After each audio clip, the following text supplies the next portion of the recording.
For example, it was tilka shajara, that tree. We said tilkuma shajara. And what's the difference between tilka shajara and tilkuma shajara? Hey, listen, both of you, that tree over there. I'm talking to both of you. That tree, stay away. Now when the tree is right here, هذه shajara. So you'll find in Quran, when the tree is farther away, it's tilkuma shajara. When the tree is closer, هذه shajara, which actually plays a role in how we analyze the story. How we analyze the story. And by the way, how many trees are in Jannah?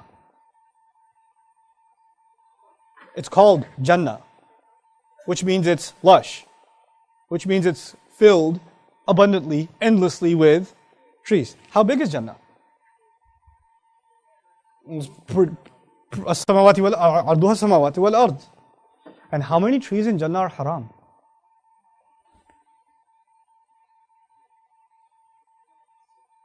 Huh? How many was? Yeah, how many trees were haram? One. How much real estate do you have to find the halal in Jannah? And Shaytan can still get you to come to the billions of trees that are the expanse of the skies and the earth.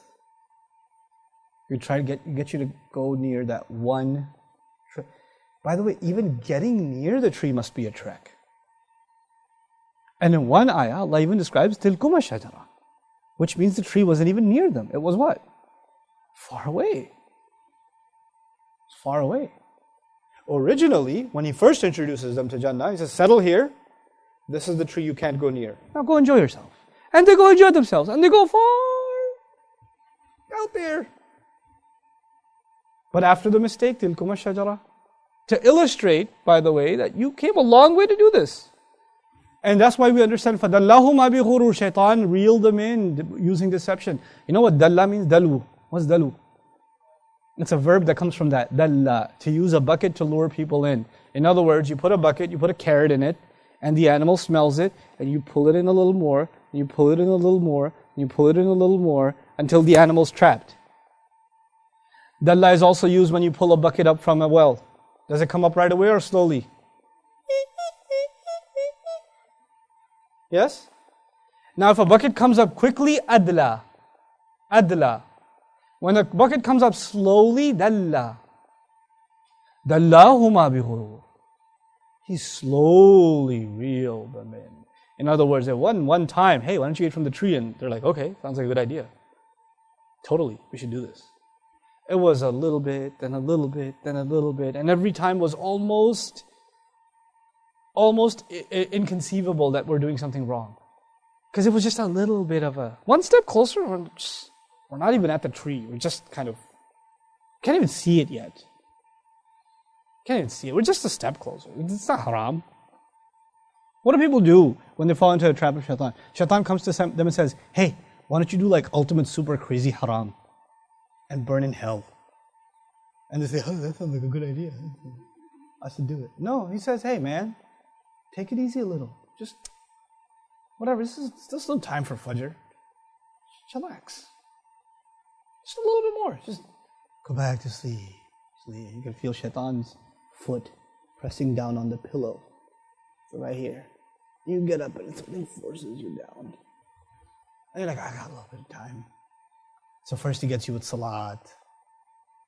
And he has to get you with salat first. You know why? You want to kill the guard. You want to penetrate the castle. You got to take out the guard first. Right? So get you with salat first. You start saying, oh, just whatever. I prayed at 8 o'clock. It's a big deal. At least I prayed. It's like the security guard who shows up late. Is there a possibility that the enemy went in before you got there? Yeah? Possibility, right? What does Allah say about salat? Inna salata tanha anil fahsha'i wal munkar. Salat is what prevents you from shamelessness.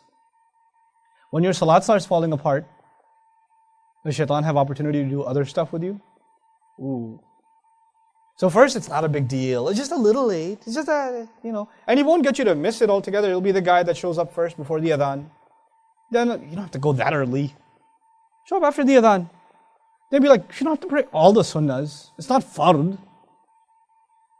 Then you're like, okay. Okay, well, Salat's at 8:15. It's only 8 right now. Just go at 8:10. Then a couple of weeks later, he'll be like, look, you're going to catch Salat. He's going to work his way, right? So then you catch like third rak'ah. Then he comes back and says, hey man, it's already over. Just pray at home.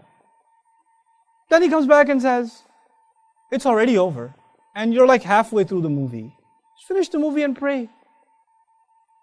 So he works his way. And then eventually, now it used to be you're praying at the masjid. Then slowly you're praying at home. Then you're praying at home really late. Then you're really tired, right? You just finished watching a movie. You're really tired. It's not really a time to pray. Why don't you sleep a little, then wake up and pray. Just a little nap, you wake up. You know, you got control. So you wake up at 2 in the morning, 3 in the morning. I haven't prayed Isha. Allahu Akbar. Oh wait.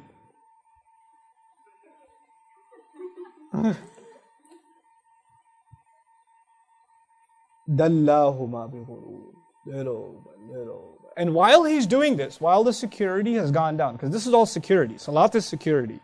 While security has been compromised, then the floodgates to evil. Because this is good, Salat is good. But leaving it opens the doors to evil. That's when he does that other stuff. So the kinds of movies you watch changes. The kinds of stuff you expose yourself to changes. You start becoming a different kind of person. A personality change starts happening.